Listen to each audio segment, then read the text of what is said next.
फिर दिन हुआ,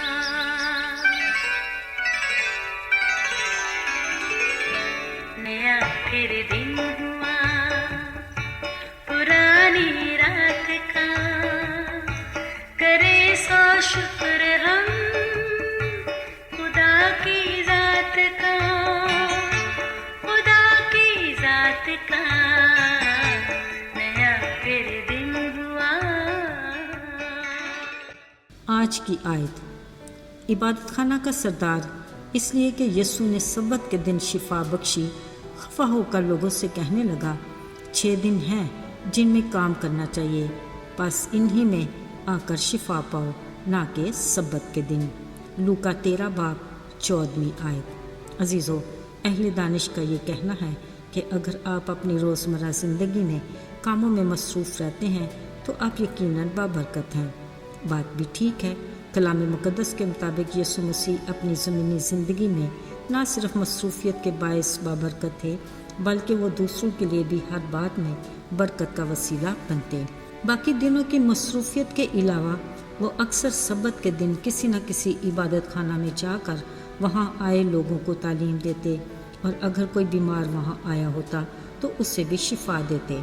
अगरचे मजहबी ठेकेदार इस बात को कतन पसंद नहीं करते थे और इसी ताक में रहते भी थे, क्योंकि वो किसी की भलाई से बढ़कर मजहबी रवायात को तरजीह देते थे। आज भी हस्ब मामूल वो किसी इबादत खाना में तालीम देने गए। वहाँ उन्होंने एक बीमार औरत को देखा जो कमज़ोरी के बायस कुबड़ी हो गई थी और किसी तरह भी सीधी ना हो सकती थी। वो इस तकलीफ में पिछले 18 बरस से मुब्तला थी। उसने यकीनन यीशु के बारे में बहुत कुछ सुन रखा होगा। वो उसके मौजज़ात से भी वाकिफ़ होगी और मिलने की ख्वाहिश भी की होगी, मगर न जाने क्यों वो यीशु को इस कदर करीब देखकर भी उसके पास आकर शिफा पाने की हिम्मत नहीं कर पा रही थी। मगर दिलों को जांचने वाला, नीयत को परख लेने वाला अच्छे से जानता था कि वो कौन सी कुव्वत है जो उसे ब्लैकमेल कर रही है और उसे यीशु के पास आने से रोक रही है। लेकिन अजीज़ों, रहीम बाप उसे इस उलझन से निकालना चाहता था। उन्होंने उसे अपने पास बुलाया और कहा, ऐ औरत, तू अपनी कमज़ोरी से छूट गई। कलाम मुक़द्दस में लिखा है, जैसे ही यीशु ने उस पर हाथ रखे उसी दम वो सीधी हो गई और खुदा की तमजीद करने लगी। यूं बाबरकत यीशु न सिर्फ उस बीमार औरत के लिए सेहतमंदी की बरकत का बायस बने, बल्कि इबादत खाना में मौजूद भीड़ भी यीशु के इस आला शान काम को जो उसने किया था खुश हुई। मगर इबादत खाना का सरदार खुशी मनाती भीड़ पर खफा हुआ और कहने लगा, 6 दिन हैं, इन्हीं में आओ, और अगर शिफा पानी है तो सब्बत के दिन नहीं। असल में वो यीशु के सामने खुद को ज़िम्मेदार मजहबी लीडर साबित करना चाहता था कि वो शरीयत का किस कदर पाबंद है।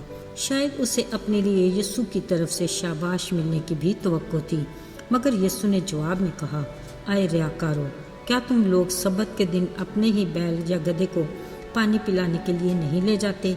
अब ये जो इब्राहिम की बेटी है, जिसे शैतान ने 18 बरस से बांध रखा था, सब्बत के दिन इस बंधन से आज़ाद हुई तो क्या बुरा हुआ?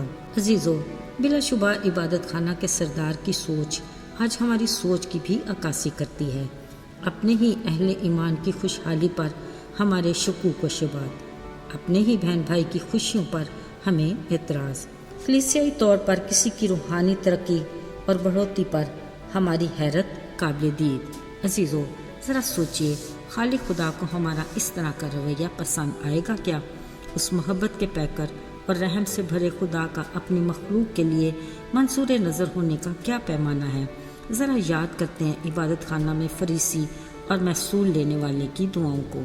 फरीसी ने कहा, मैं दूसरे आदमियों की तरह जालिम, बेइंसाफ, ज़नाकार और महसूल लेने वालों की तरह नहीं। मैं मजहबी रवायात का पाबंद हूँ, हफ्ते में 3 दिन रोज़ा रखता और दयकी भी देता हूँ।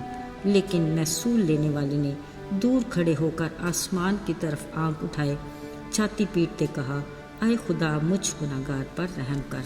अजीज़ों, कलाम मुक़द्दस के मुताबिक महसूल लेने वाला फरीसी की निस्बत रास पास ठहर कर अपने घर गया। याद रहे, खुदा अपने लोगों से रवायती मसीही नहीं, अमली मसीही होने की तवक्को रखता है। وہ اپنے لیے ایسے پرستار ڈھونڈتا ہے جو روح اور سچائی سے اس کی پرستش کرے۔ سو ہمیں خدا کے کلام کے آئینے میں اپنی اصلاح کرنے کی ضرورت ہے تاکہ ہم اپنے اخلاق اور کردار سے اس کی خوشنودی حاصل کریں اور اپنے کاموں سے اس کے نام کو عزت اور جلال دینے کا وسیلہ بنے۔ آئیے دعا کریں۔ آئے ہمارے آسمانی باپ، ہم دل کی گہرائیوں سے تیرے شکر گزار ہیں کہ تیرے دروازے ہمیشہ ہمارے لیے کھلے رہتے ہیں۔ ہم جب بھی چاہیں تیرے پاس آ سکتے ہیں۔ تو نہ صرف ہماری سنتا بلکہ جواب بھی دیتا ہے، کیونکہ تو زندہ خدا ہے۔ ہم التجا کرتے ہیں کہ تو ہمیں ہر طرح کے غرور اور فخر سے بچا، ہماری رہنمائی کر کہ ہم محض روایتی نہیں بلکہ عملی مسیحی بنیں، تاکہ تیرے منصور نظر ہوں۔ یسوع کے مبارک اور جلالی نام سے مانگتے ہیں، آمین۔